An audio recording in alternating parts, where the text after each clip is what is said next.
49th Annual Common Ground Country Fair. The Common Ground Country Fair is hosted by the Maine Organic Farmers and Gardeners Association, also known as MOFGA. My name is Sarah Alexander, and I'm the Executive Director of MOFGA.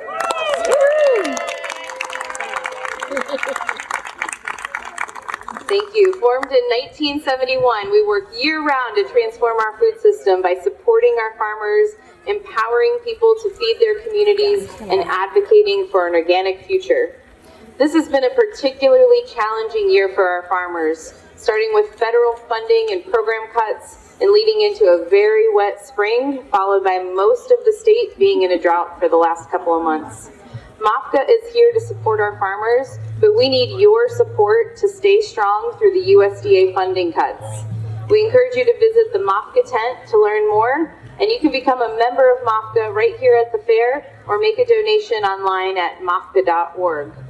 On this beautiful sunny day, we are excited to share that MOFGA and the fair are entirely powered by the sun. We have a 102 kilowatt solar array right here on the grounds that was installed in 2017 by our partners at Revision Energy. And MOFGA's campus is 300 acres situated in unceded Wabanaki homelands. MOFGA is working throughout the year to support Wabanaki food sovereignty projects and advocate for Wabanaki tribal sovereignty.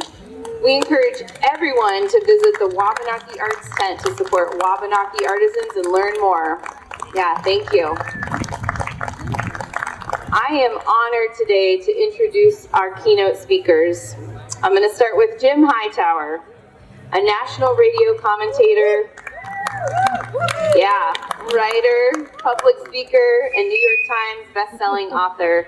Jim Hightower has spent 5 decades battling the powers that be on behalf of the powers that ought to be. Consumers, working families, environmentalists, small businesses, and just plain folks. Author of the many groundbreaking books, including Hard Times, Hard Tomatoes, and Even Dead Fish Can Go With the Flow. He was twice elected Texas Agriculture Commissioner, and he believes the true political spectrum is not right to left, but top to bottom. He has become a leading national voice for the 80% of the public who no longer find themselves within shouting distance of the Washington and Wall Street powers at the top. This is an encore performance for Jim, since he gave the Common Ground keynote address 22 years ago in 2003. And I just learned he was here in 1987, so maybe this is the 3rd time around. I'm also honored to introduce Rhiannon Hampson. Rhiannon has had many roles, but most recently joined the Gulf of Maine Research Institute in March of 2025 to launch and lead the Economic Development Department as its first vice president. She brings decades of advocacy, small business ownership, and community engagement experience to her work. Having been raised in some of the most rural pockets of Maine and graduating from the University of Maine at Machias in psychology and community studies, Rhiannon is committed to ensuring that all voices have a place in planning the future.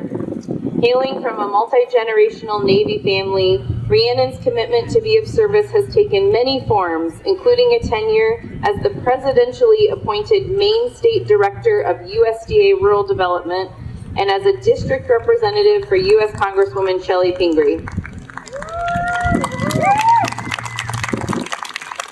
In these roles, Rhiannon worked on policy and developed programming to support Maine's heritage industries, help mitigate the drivers and negative effects of climate change, grow the renewable energy sector, secure and fund critical infrastructure and affordable housing, among many other priorities.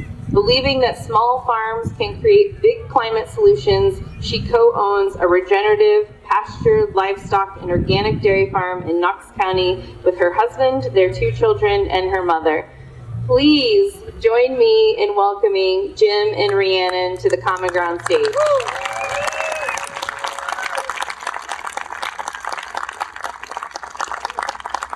Thank you so much. What a joy to be here, and I'm glad I could arrange this nice day for you too.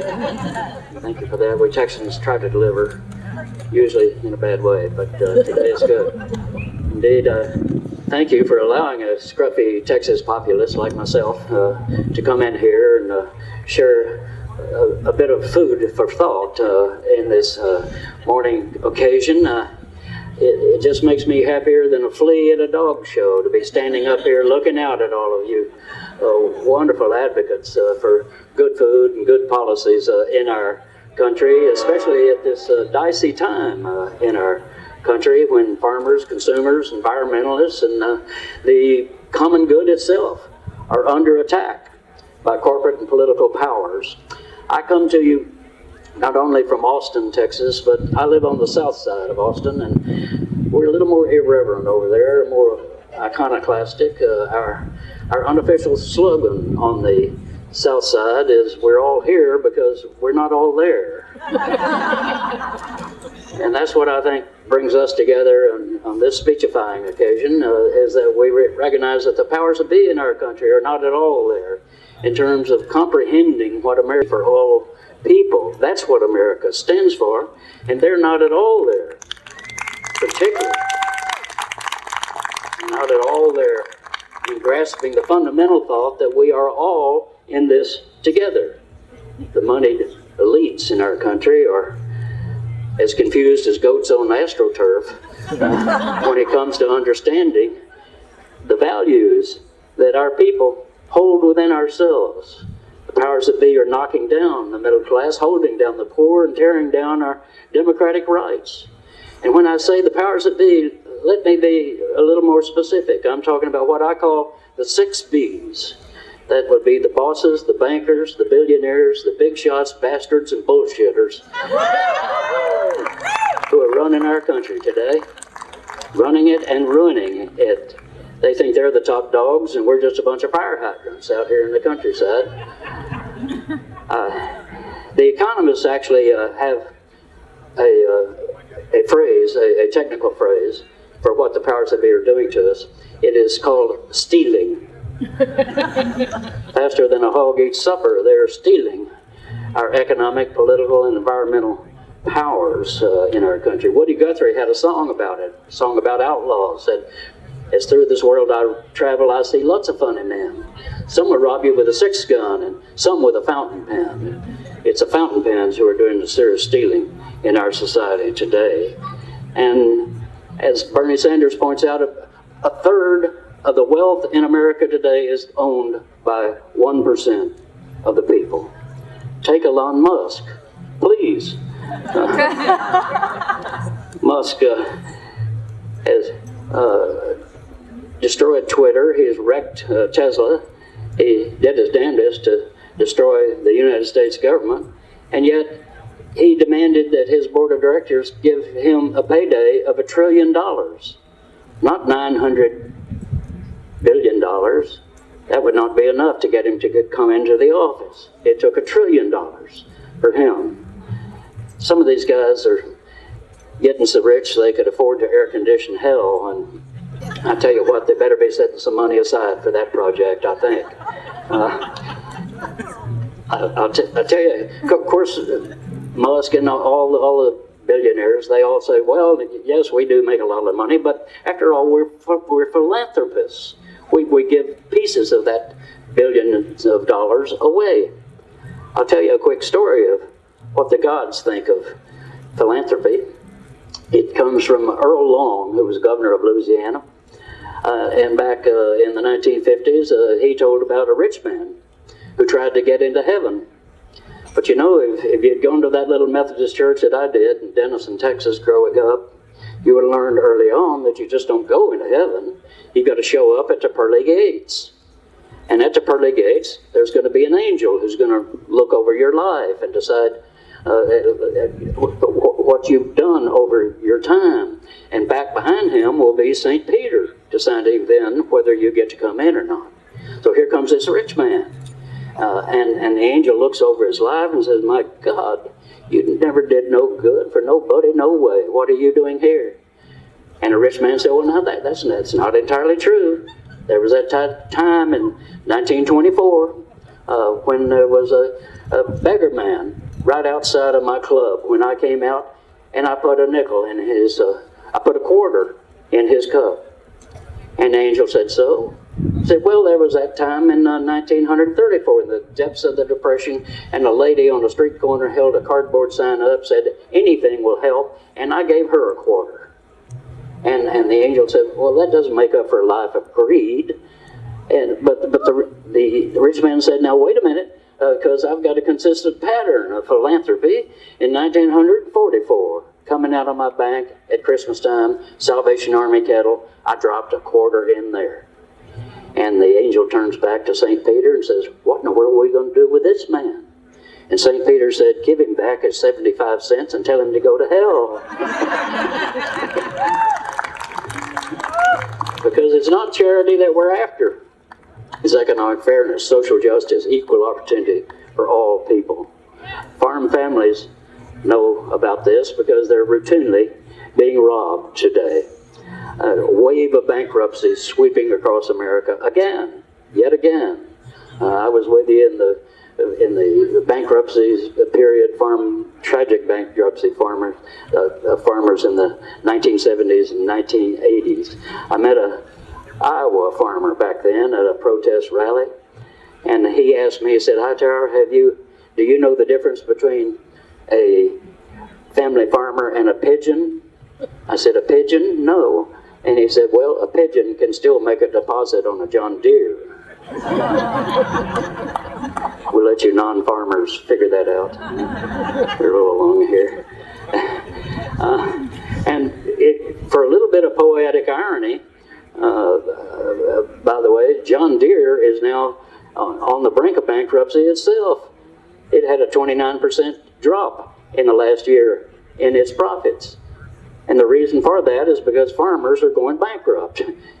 Doesn't take a big IQ to figure that out.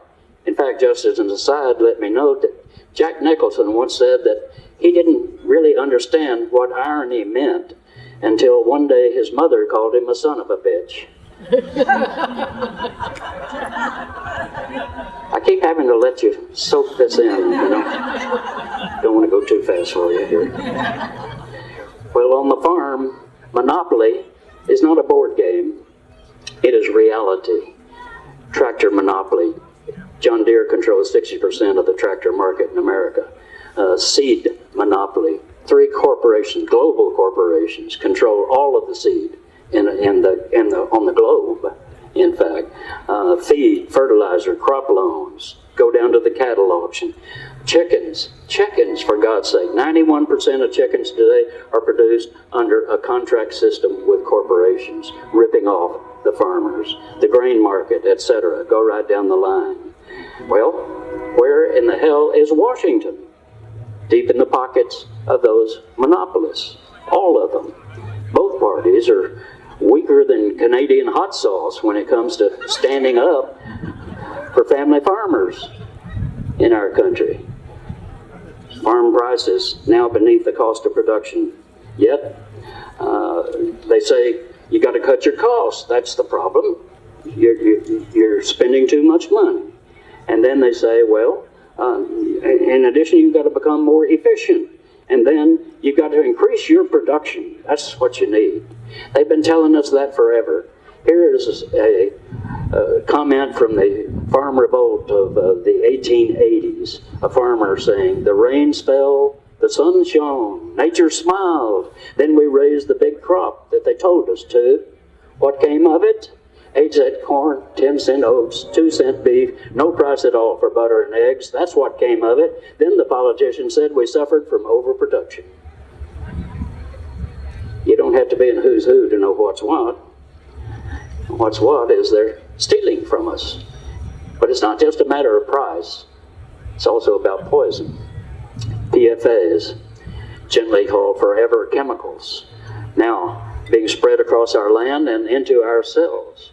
Thanks to MOFGA, however, and thanks to good representatives like Shelley Pingree, thanks to Bill Kluger, thanks to Rainier here, what we have got is a fight on our hands against the people who literally are poisoning our land, our water, and our cells. I mean, there's no perfuming it.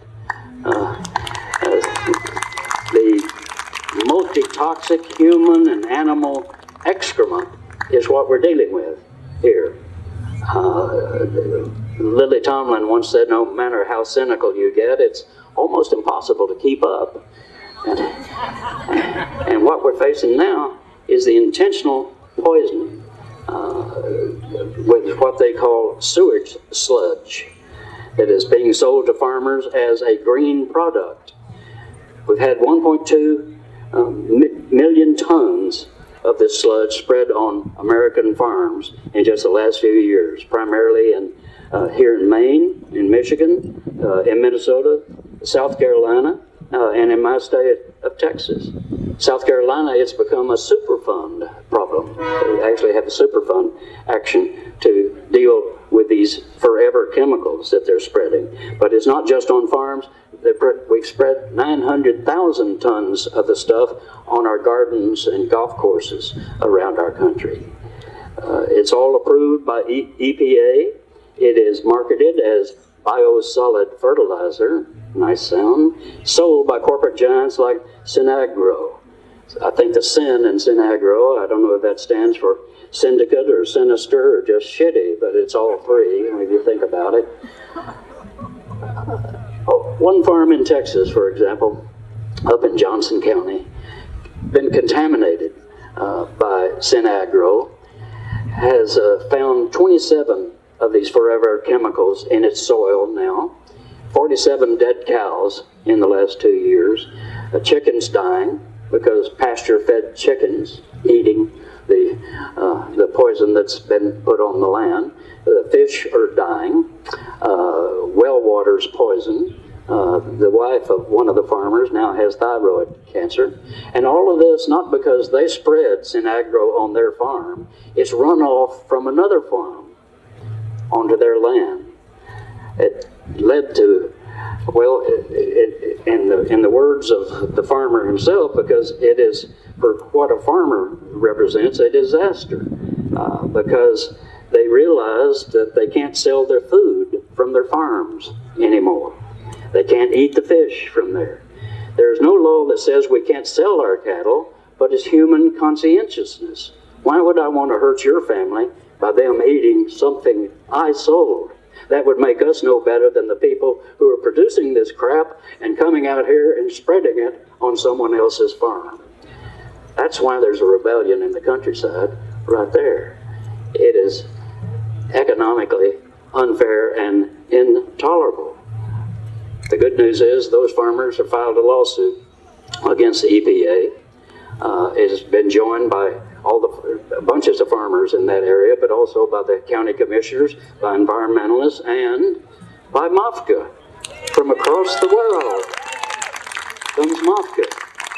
Thank you, MOFGA, for standing, because we've got to stand together. If it's happening in Texas, it's happening in Maine, it's happening in Michigan. It is a disaster up there.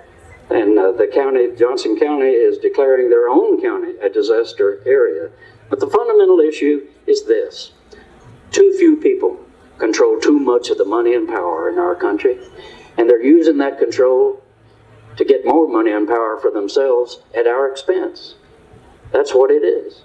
It is plutocracy, autocracy, run rampant. Food and agricultural policy is no longer made by farmers and consumers and workers, environmentalists, but by corporate lobbyists, Wall Street hucksters, and high-tech scammers. People who could not run a watermelon stand if we gave them the melons and had the highway patrol flag down the customers for them are in charge of our food and farm policy in this country. That's the importance of MOFGA. The ability to fight back by coming together. I think of MOFGA in terms of a little hardware store near my home in Austin. It's not one of these chain stores, it's just a little operation called Harold's Hardware. And it's a great place. You can go in, they'll say, well, what are you trying to do? And they'll say, well, let's pencil it out and see what you need here. They'll loan you a tool. You can take a bandsaw home and use it and bring it back. And the slogan at Harold's Hardware is, together we can do it yourself. That's got to be our slogan, doesn't it? We can't do it ourselves, but together we can do anything. And that is what we've got to do coming out of this fair and events like this all across the country, is to join together, not just in this fabulous fair, but tomorrow and tomorrow and tomorrow and etc. on down the line in a good food movement from the grassroots up. Now the powers that be say we can't do this. They have too much power. They control the media. They control the Congress. They control the money, etc. But as a friend of mine who's been a pioneer in the organic movement says, those who say it can't be done should not interrupt those who are doing it. And that would be you, the very people who are right here. You are the answer. Don't look around for it. Look right next to you.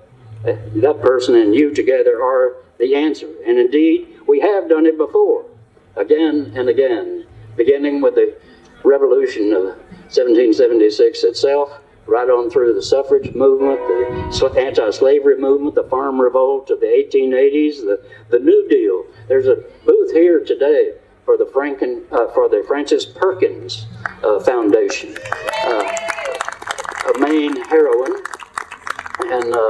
and they're working on ways to get together and so stop by their booth over there. Francis Perkins, the one woman in the New Deal cabinet, and she did more than all the rest of them combined, including passing Social Security. That was her program. So just remember this. Whatever else you might think of what I've said today, just remember this thought, and that is that even the smallest dog can lift its leg on the tallest building. We do have the power. So I'll leave you with this thought. It's from Louis Grizzard, the late great Southern humorist. And Grizzard once said something that we in the South have always known to be true, and that is that there's a great big difference between being naked and being naked. Being naked means you have no clothes on. Being naked, that means you have no clothes on and you are up to something. so we got to get naked together. Thank you very much. Glad to be with you. Thank you, MOFGA.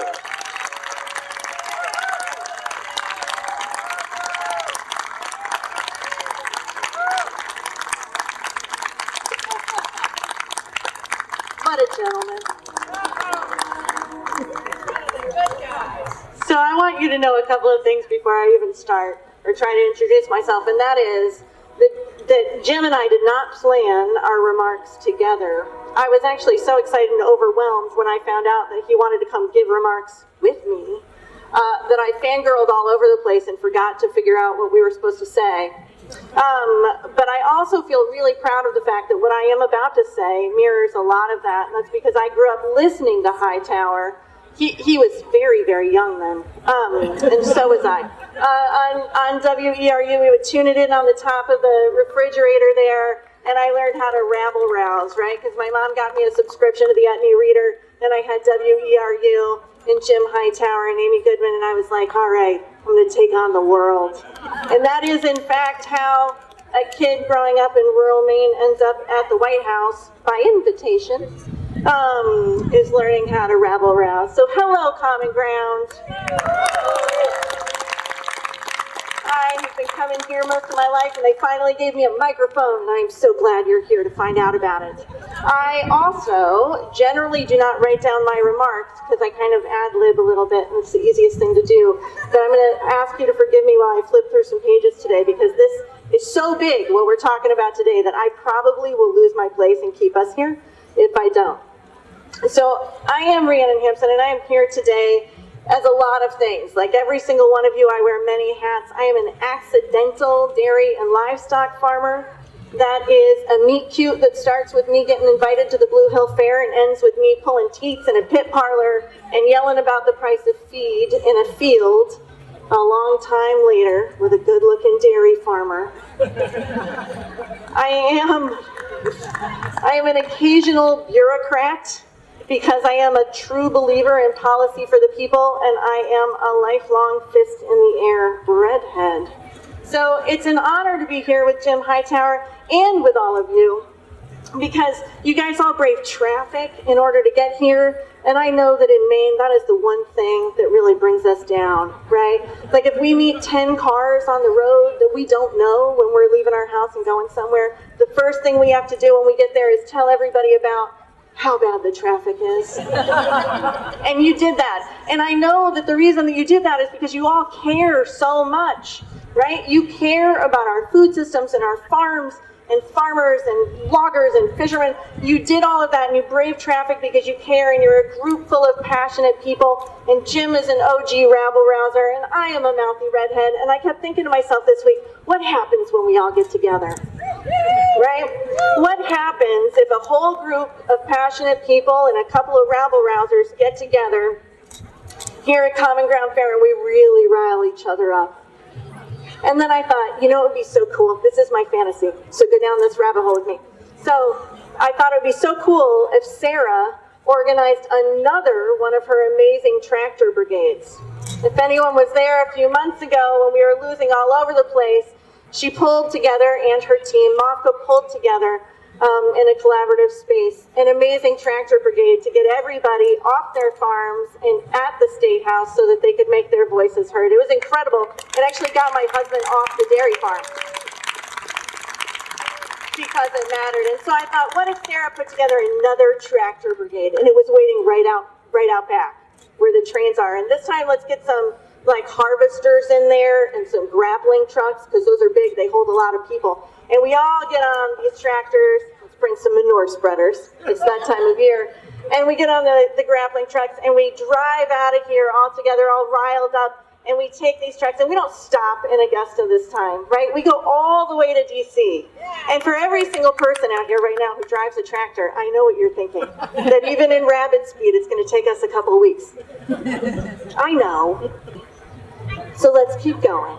So we get all the way down to D.C. and we roll those tractors down Independence Avenue, right? Aptly named. We get to the 1400 block on Independence Avenue, and we look up and we see that the United States Department of Agriculture spans both sides of that block. It stands there, and this part is actually true. This is not part of my fantasy. Someone has put their face on a flag and hung it from the Winton Building, the United States Department of Agriculture. And so getting back to my fantasy, we go and we bang on the doors and we pull the flag down and we remind them that that is not his house. When Abraham Lincoln created the United States Department of Agriculture, he called it the People's Department, and we are the people, and that is our house.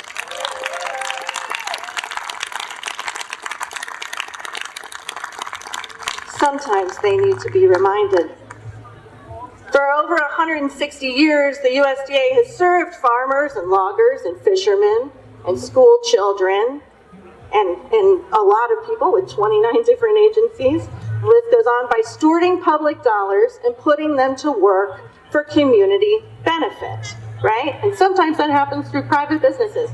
I do want to acknowledge for a moment, though, that the USDA, the People's Department, has long struggled, and it has in fact been the sum of the People's Department. I was incredibly proud to serve during a time when we worked diligently to actually change policies, implement equity systems, stand up the Equity Commission to make it the all of the People's Department. And that is iterative work that is still happening. So then what?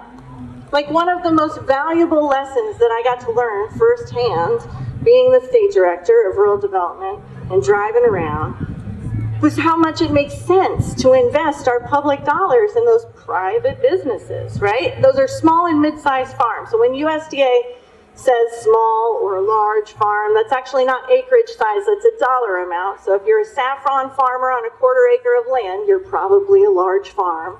If you are a dairy and livestock farm on 80 acres in mid-coast Maine, I bet you're small. 89% of the farms in this country are small farms.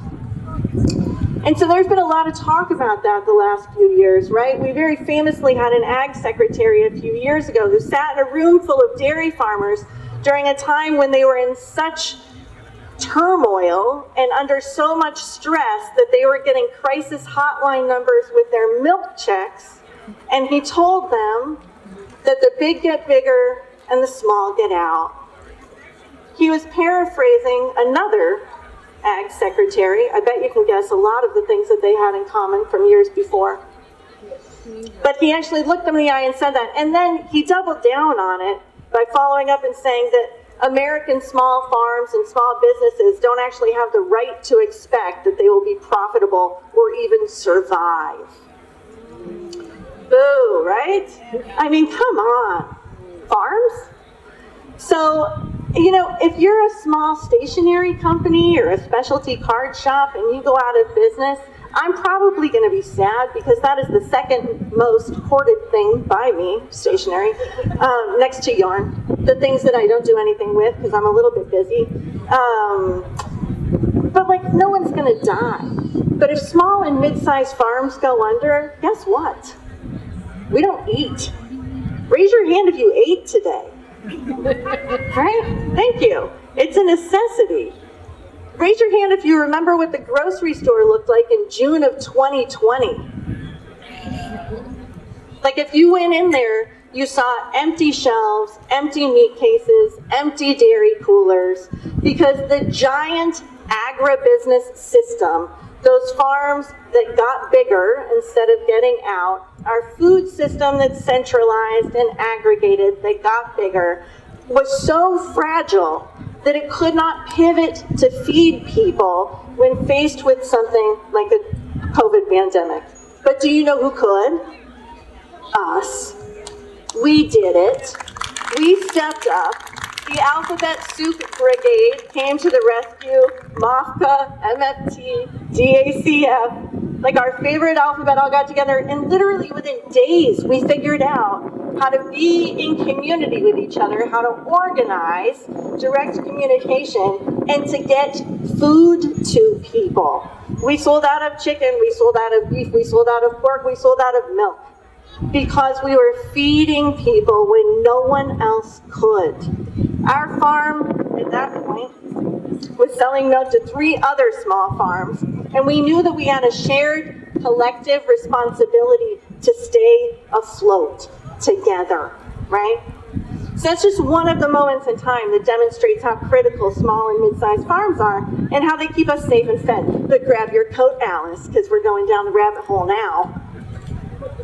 So what about public dollars for things like renewable energy installations or energy efficiency, value-added producer grants, right? Or, conservation. Happy Sunday. Thank you. This is it sounds self-serving. I'm going to take a bunch of your tax money and I'm going to bring it home to my farm and I'm going to invest in some new coolers that don't run all the time and aren't energy hogs, and I'm going to save money on my electric bill. Well, if somebody said it to me that way, it might in fact sound that way, but it's not true. Raise your hand if you breathed today. This is a very interactive afternoon here, right? Well, we know that about 25% of our greenhouse gas emissions come from our energy sector, right? And I can tell you when you look at my electric bill and our propane bill, that farming is energy intensive. And when if I do that energy upgrade and I am not consuming all of that electricity, not only am I hopefully contributing to a reduction in greenhouse gas emissions, but I'm freeing up critical grid capacity for things like hospitals to run during peak demand time, right? Where we all need those. And let's think about, right? Everyone's going to need a hospital at some point. So the value-added producer grant is one of my favorite examples. It comes from USDA Rural Development, and it was one of my favorite things to do. It is a 1-to-1 matching grant. That means for every $1 public dollar that you guys are contributing, that farm puts in $1. Now we got $2. This allows farmers and harvesters to create a value-added product from their raw materials so they can hopefully be a little more economically sustainable, right? So we're talking about taking a tomato and turning it into salsa. We're talking about milk and turning it into yogurt, which is one of my favorite things. And together, hopefully that creates a big economic win. And you might be thinking to yourself, I'm lactose intolerant. Why do I care about paying for somebody to make yogurt? Which would be, maybe fair. And I'm sorry for you that you can't have yogurt. But I'm so glad you asked, because the VAPG is about a lot more of those things, right? The VAPG pays for marketing and advertising. It pays for purchasing, packaging. It pays for labor, but not the farm labor, right? I can't get the VAPG money to pay myself or my husband because we own it. There are provisions in place that say I need to hire you to come. So it's a job creator. And you can use that money to buy in products from other farms. Maybe you don't grow cilantro, but you want to make salsa. You can buy it from another farmer. And maybe for that advertising that you want to do and that marketing, it's your kid's yearbook. It's the local theater company selling ad space. It's those little cards that the booster clubs sell, right? Trying to get you to donate money. So you're taking those $2 and they are right now really getting around. And you haven't even hired anybody yet. So your $2 are paying for yearbooks and local theater. They're paying for labor and packaging. They're supporting other farmers. And that's the multiplier effect. And I will say that I learned about the multiplier effect here probably 25 years ago when Russell Libby made that something that we could all understand in those ways. And I just take a moment to hope I do him some service when I explain it like that. So one more for fun. Let's do conservation, which suddenly is controversial. So rural areas have about 80% of our shared natural resources. We only have about 15 to 20% of the population, but we get all the goods out here in rural spaces. So my farm, for example, is on the St. George River. I don't own the St. George River, but a lot of people live along it, right? A lot of people utilize that. That is a shared resource. So my farm on the St. George River is very nutrient heavy. And all water runs downhill and eventually finds bigger water to be a part of.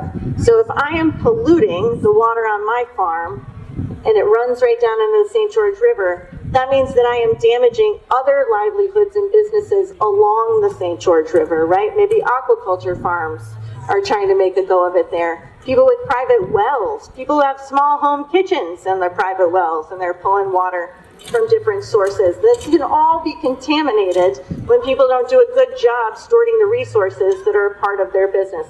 In steps the USDA NRCS.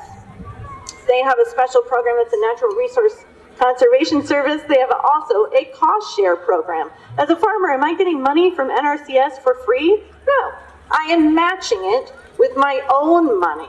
So NRCS comes in with $1 and Grace Pond Farm steps up with $1, and together we hire an excavation company that employs 3 people. We buy in gravel.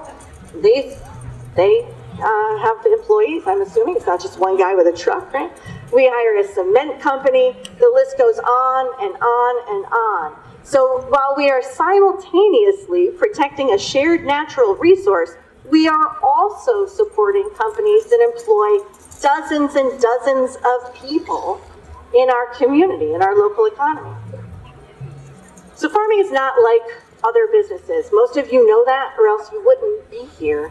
Every small business faces similar challenges: labor shortages, cash flow shortages, all of these things. But with farming, we can't decide that we're so burnt out that we need to just lose the revenue and close down for 2 days because the cows get milked no matter what. The list is endless. My husband is actually listening at home. Greg cannot be here to celebrate farming because he is too busy farming. And our life is really full of irony like that. Right? It's full of that irony. We grow some of the best food probably in the world, I have to say that. But we grow this great food, and during the season we're actually too busy to cook it and eat it. So thanks to Grandy Oats for existing, and wild blueberries, or else we would never have dinner. And my mom. So cows get milked every day, right, without fail. If we have COVID, the cows get milked. When we get hurt, we are just really grateful that it generally doesn't happen at the same time because the cows get milked. When someone we love passes away and we want to be there to support one another, the pigs get fed and the chickens get fed and the cows get milked and we go solo every day. Birthdays, you know what comes next. My birthday is during turkey harvest week.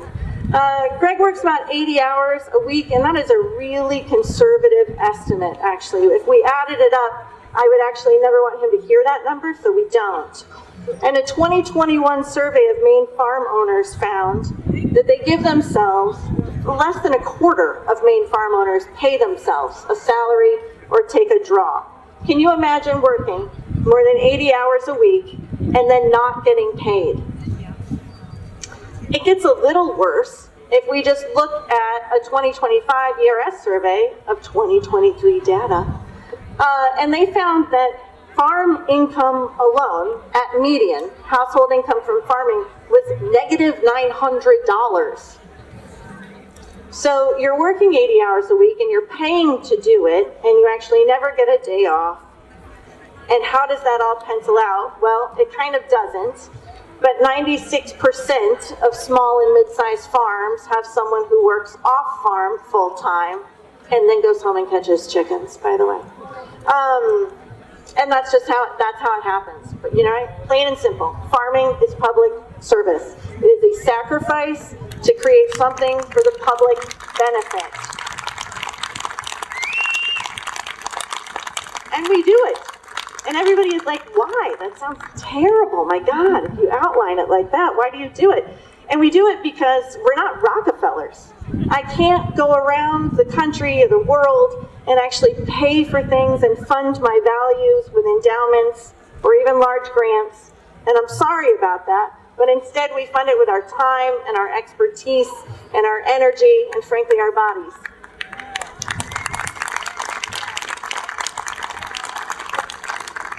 So am I telling you this sad story so that you're going to feel bad for us and go spend money on good food? Maybe. That would be a great outcome. I would appreciate it.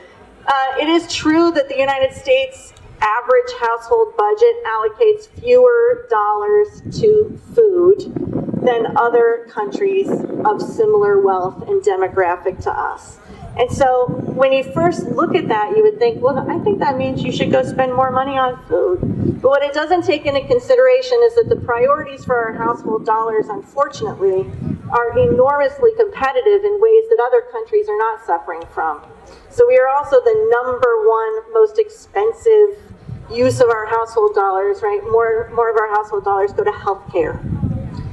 We are the 3rd in the world spending money on childcare.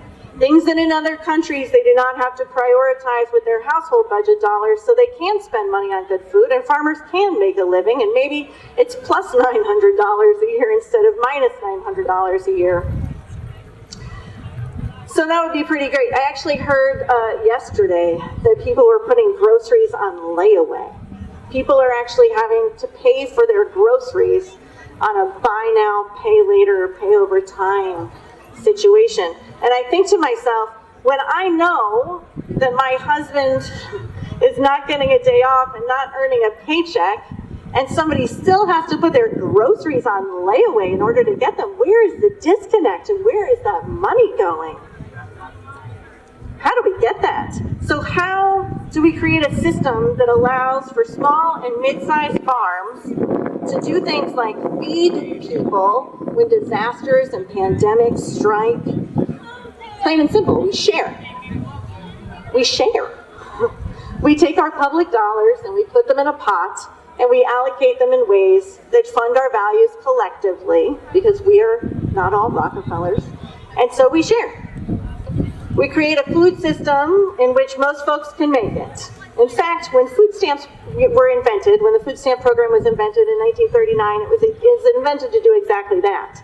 It was supposed to feed hungry people and put U.S. farm-grown food on their plates at the same time so that it was a win-win for everybody. And we can do that. We can learn a lot from history right now, especially.